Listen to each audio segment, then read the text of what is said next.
Well, folks, welcome back to part 3 of Supercars Today TV with our guest ARCA driver, Brad Smith. And Brad, we appreciate you being here for all these segments. Appreciate being back. This is the show and tell segment, or as Bobby Bowser calls it, show and maybe better not tell, or as Brad calls it, the flashcard show in this segment.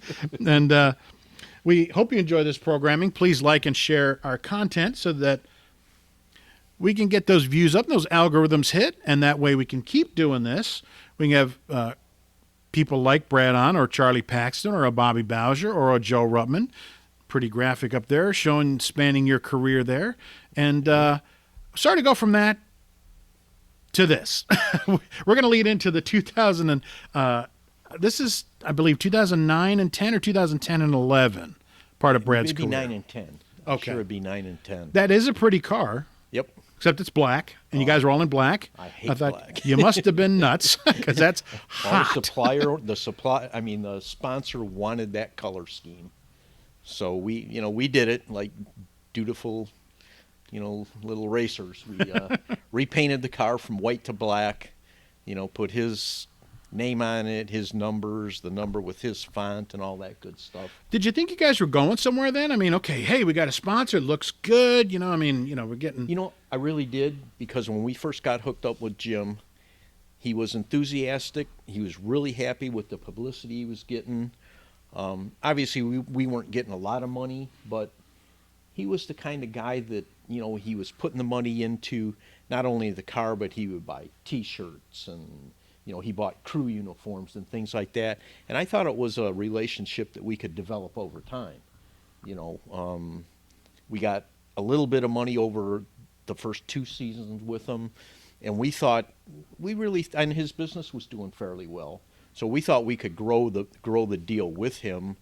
I think kind of the mistake we made was we took him to Daytona that year, hoping that, we could kind of get him to invest a little more once he saw, the fanfare, all the networking you can do at a place like Daytona. But he saw the stuff and he took it the other way. Well, yeah.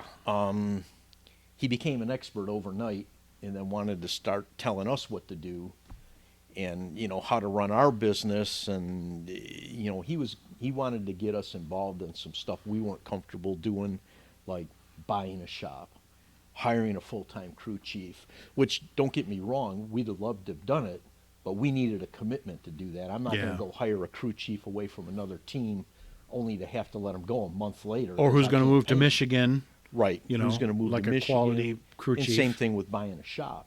If he wanted to buy a shop up here for us, absolutely, have at it, but he wanted me to go buy a shop, and it's like, no. If I could afford a shop, I'd already have it, Now, folks, we didn't mention it in the part 2 section of this broadcast with Brad Smith, but we do try to give proper credit where credit is due. These first 2 shots that we used, I'm not exactly sure where we got them. I believe they're off your website. Okay. But it does, under the copyright laws of the United States, Section 107, the Copyright Act of 1976, they do allow for fair use for comment, teaching, and research, and that's what we're doing here. And Brad is the subject of the shots, so I guess he kind of could go there if he wanted to. But anyway. And I'm pretty sure those were from the ARCA photographers. They probably were. Yeah. And then, so anyway, to go back to those years, it was a pretty abrupt ending, it seems like, because you went from signage all over the car to now you're back to pretty bare. Back to the good old days. Good old days. Well, when I was a PR guy for the ARCA Truck Series, and my GM told me once, he said, sometimes it's not worth having a sponsor because sometimes you have to have people that are full-time babysitting them, entertaining them, making sure they're happy. Their entourage is coming.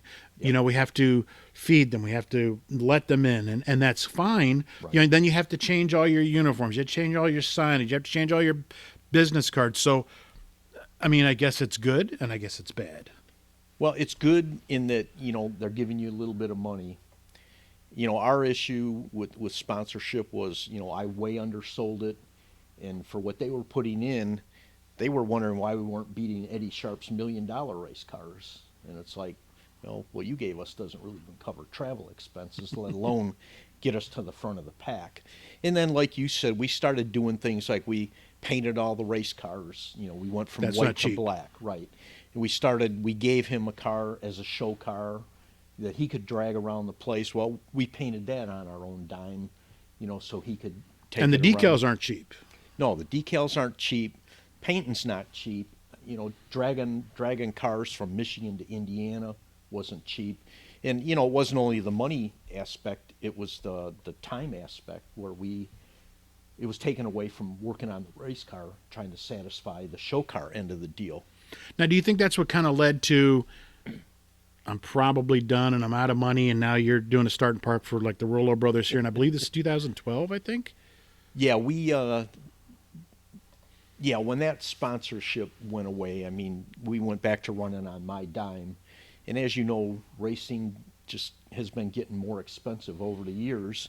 And I believe it was 2012-ish, maybe 2012, that we pretty much ran out of money, and I went to Daytona knowing I probably couldn't finish the year or barely even get through the first 3 or 4 races. But just that last grasp. Right. So we actually sold our starting spot, and then sold the number to Venturini's, because as far as I knew, I was done. I mean, I was out of money. You know, I was in debt, you know, like a year's worth of wages. That it's like that was kind of my limit, was I'll never get more than a year's. Now it's getting serious. Yeah. And so we had to get out. I mean, we didn't have a choice. And honestly, there were some teams that needed starting park drivers. They knew we didn't crash. I was old enough that I didn't need to prove I was the next up-and-coming star. They knew they could put me in their car for a couple laps, and I'd just bring it home in one You do piece. whatever you're told. You Yeah. know. And so, we Rollo Brothers, we've done starting Wayne. parks for Peterson. Yeah, Wayne Hickson. You know, people like, Wayne Hickson for sure. We did a couple for him. And, you know, just anybody who had that second or third car that needed it to come back in one piece to at least get the starting money to keep themselves afloat. Folks, you're watching Supercars Today TV in our Part 3 section of our program with ARCA driver Brad Smith and the show and tell, or the flashcard section of the show. And now we're getting into a different phase of your career, 2014. And that guy on the right is a legend, absolutely. But before that happened, I don't know if a whole lot of folks know that had to take, you had to kind of not start the 2014 season because you were dog sitting for a friend. Actually, I got a call from James to run Salem. And just before the Salem race, I was dog sitting for a friend, and the dogs decided they wanted me for dinner instead of their dog food. So I got a little bit chewed up. I couldn't do the starting park. Daryl did it for him. But that did lead to James calling me for Toledo, which was the next race. And and that started number one, I had known James for quite a while because he's a legend. But And he was one of your heroes, if I'm not mistaken. Yeah, absolutely. My dad was a Chrysler engineer. You know, James was one of the original Winged Warriors. So, you know, I knew, Petty, Isaac, James Hylton, the guys like that. So, yeah, I mean, I was just thrilled to death when he said, hey, can you do a starting park for one of my cars? And it was a track that was local for me. And it led to 5 years of driving for him. And actually the best 5 years of my career. And that's why I say, like a I don't know if you call it part 2 or whatever, but like a different phase. Like now we have Terry Strange here on the screen here, and there's now you're talking a whole nother ball of wax here with different mindset, different thinking, different setups. You're talking 40 years, well, with James, 40, 50 years of chassis setups, knowledge. I mean, the guy was so brilliant. He created a dyno out of an airplane propeller. And I've never found the quote. I heard somebody say that Jeff Gordon said this once. I've not found it because I wanted to find it to officially say this, so I'm misquoting Jeff Gordon. Please forgive me, but I believe Jeff Gordon said James Hylton is probably the greatest mechanic of our time. And I would agree with that. I mean, when you hear some of the stories of what he did with cars back then, and keep in mind, James ran with very little sponsorship. Or none. Or none. And the things he was able to do. And, he was a chassis genius. And, of course, Terry went to work for James when he's like 8 or 9 years Yeah. old, sweeping the floor at a shop, and stuck with him all those years. And, Terry's a really smart guy. I mean, if you ever talk with Terry, he's like Yes. an engineer. It's like E.F. Hutton. Yes. You shut up. You shut up, you listen. And, he's the kind, and he remembers everything. I mean, he's turned Which is why himself- him and James got along so well, quote unquote. well, if you know what I mean. But I mean, Terry just knew things and learned things that just a normal guy just didn't. I mean, he's brilliant. I still love whenever I can get him to a racetrack because, number one, I'm a lot more comfortable in the car knowing Terry has gone over the car. No offense, He's Jersey approved boys, the but setup. No, but I mean, he's just bringing 40, probably close, like 50 years of experience with him. How do you beat that? And Terry's coming to Dago with us, thank God. next week. So And that's one of the things I noticed when I first started doing PR for you in Daytona 2018, other than the fact that, oh my gosh, I'm going to be on the same team with James Harvey Hilton. But him and Terry, basically what they did is they worked on the geometry of the chassis, the front end. Yep. You know how mechanical I am. I'm glad I know where the hood is. Right. For full disclosure, folks, I'm Brad's PR guy, but I don't talk technical things. But these guys were, they'd measure. Terry'd come over and bring the sheet. Then he and James would go measure again. And that's the things they worked on. And the one thing that I noticed about you is that, again, that other part of your career is, and not to make you sound lazy, but when I knew you before in the white 26, you're always dirty. You're always under the car. You're always doing something. With these guys, you let them do the work. Yeah, well, when you can get people who know a lot more than you, you just stand Absolutely. back, let them do what they're going to do. Watch what they're doing, try and learn from them. All my career and anything I've done, try and learn from the best. And honestly, James and Terry were two of the best. And I think it's a reason James could be runner-up in Winston Cup to Richard Petty, runner-up, David Pearson. to Pearson. And I think he finished in the top 10, or not top, top 10, like 10 or 12 years in a row in Cup. And that's with no money, no sponsorship. And this is when the guys he was running against not only had sponsors, but they had factory backing. You talked about them factory engineers. I know Chrysler was putting a ton of effort into, the Pettys, the Bobby Isaacs, guys like that. When Ford pulled out, Chrysler was still there in 71. They didn't pull out yet. Exactly. And James and Terry were doing this, out of the shop floor in Inman, South Carolina. And obviously if you talk to Terry, he's going to be biased toward James, but you kind of look back on it and you kind of have to maybe say, there might be some validity to it. Where I think there's at least twice they changed the points so that a guy like James would not win it. Yeah. Because you can't. James won 2 races. Okay. Right. But back then they called them strokers. Right. Yep. Now you call them points racers or starting parks or whatever, which James didn't really start and park. Right. He would run. Right. But, he would run to his capabilities. Correct. But I really don't think they wanted a guy like James winning the title. Right. Well, and James was a pretty feisty guy in his younger Yes, days. he was. And if even a tenth of the stories he told me about him in NASCAR are true, I'm surprised they let him race.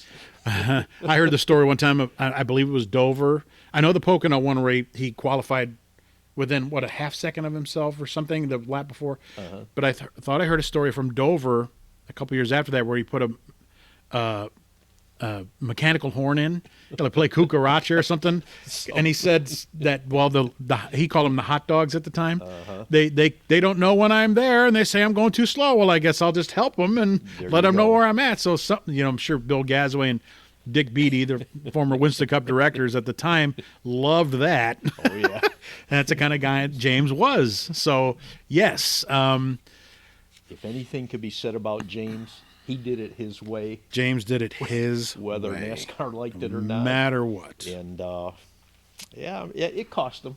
That was his personality, but it cost him, and it probably one of the reasons he's not in the Hall of Fame right now is you look at what he did with what little he had, and it's like, man, how could they ignore someone like that? Yeah. Right.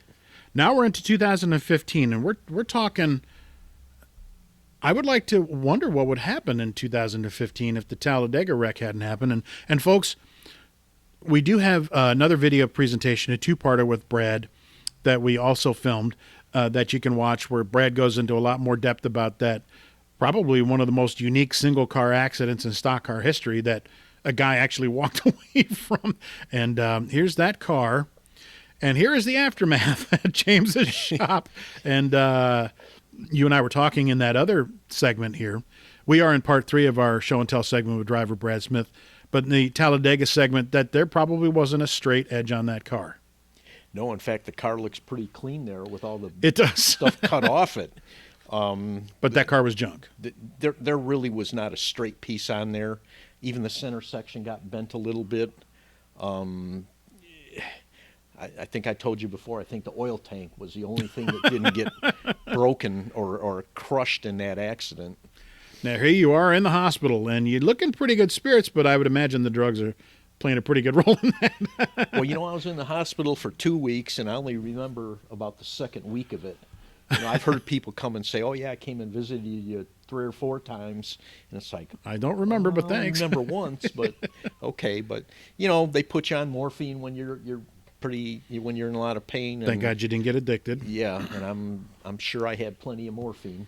I do remember hitting that button quite often when they said you get a little spritzer of morphine when you're in pain, and I remember hitting that quite often. But yeah, and that's me coming back to the track.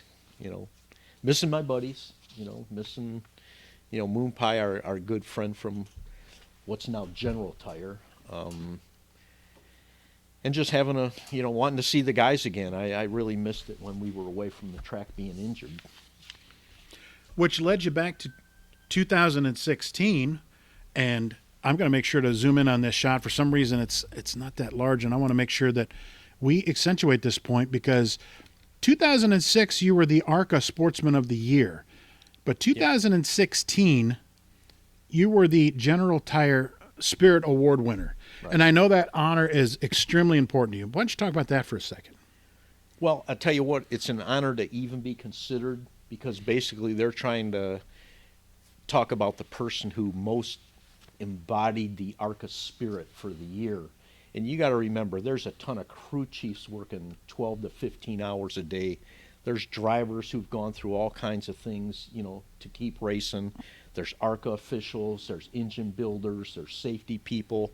I mean, just to be considered is a huge honor, and then to actually win it, was really cool. I mean, that was the first year that General Tire sponsored it. They were new to ARCA racing, and they had a unique trophy, which was a helmet instead of a trophy. But you're still basically wearing to this day. Well, the one I got. Oh, I'm sorry, you're wearing the replica. Yes. Yeah, the replica. The original one got lost, when James's shop got cleaned out. Lost, right. Speaking of James, I did not want to have you on this segment without bringing up James and Tweet, which we unfortunately did lose in 2018 in an auto accident coming home from Talladega. And maybe talk about what those guys meant to you. Well, first of all, growing up, James was one of my heroes. Again, my dad being a Chrysler engineer, James driving Dodges back in the day, especially the wing Dodges, which were my favorite. And now you have Tweet to go along with it. And Tweet's always been with his dad. James was a very focused person, and sometimes a little bit difficult to get along with. And the fact that Tweet stuck with him for 40 years, that says a lot about Tweet. And Tweet, spending weekends with both those guys for half a year, you really get to know them. And Tweet was like a brother, and James was like a dad. Now we would have called this your last start. It does show 0 laps, but they do have you in the racing results. Yep. That would have been your last start with James. Yep. And now here's another part of your career where your brother is on the left and you're on the right, working on stuff underneath the car in the shop on your own again. And Yep. But now it's Brad Smith. It's Smith Brothers Racing again. Yep. When we lost James and Tweet, we didn't know what to call the team, because we were told they didn't really want us to use Hylton Motorsports. So I went back to it was a toss-up between Smith Brothers Racing or Brad Smith Motorsports. And things like my bank account said Brad Smith Motorsports, so Yeah. I just went to that. But then after a season of doing that, it's like, my brother's got to get credit. I mean, he spends as much time as I do on the car. Right. He puts money into it that he doesn't have to, things like Right. that. So, Like with his red truck right there, when you guys had to basically scrape together to keep going after we lost James. Well, and here's the car on an open trailer. yeah. Well, here's the thing. With ARCA, if you're running for points and you want to stay on the A plan and all that, you cannot miss a race. Right. And to lose James suddenly like that, coincidentally, we had the next weekend off racing, but that was the funeral. And then the weekend after that, we had to be at a race again. So here we're inheriting a race team, just trying to keep going. And we didn't have anything. I mean, Yeah. everything was in James's shop. People For were a small amount of time. well, That's what we'll leave it at that. yeah. Well, and actually for a long amount of time, but we had to just scramble, and Well, you and know we what I did. mean when I say that. Yeah, yeah, And now here we are to the car we showed before that was the white steel body, and now we're to the five-star era. right. And that is a pretty race car, you have to admit. Yep. We decided we were going to totally keep James's color and number, his color scheme and all that. And that's what we've done. I mean, we stayed with the red car with the yellowish green number. And now you have your whatever you want to call it. We've now finally have your top 10 from Yep. last season, 2020 at Winchester, where you finished 9th. There you go. That was great. I mean, Get the monkey off your back. well, for a long time, there were races that we didn't quite qualify for, that had we got in it, we would have had a good finish.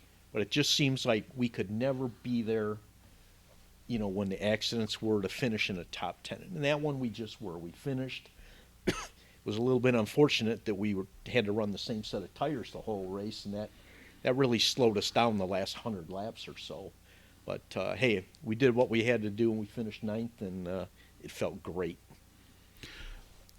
We appreciate you being on the show, Brad. This is the end of part 3 of 3 with ARCA driver Brad Smith. And please stay tuned. Brad has signed some special supercars today, autographs here. Ink is and barely dry. Ink is barely dry.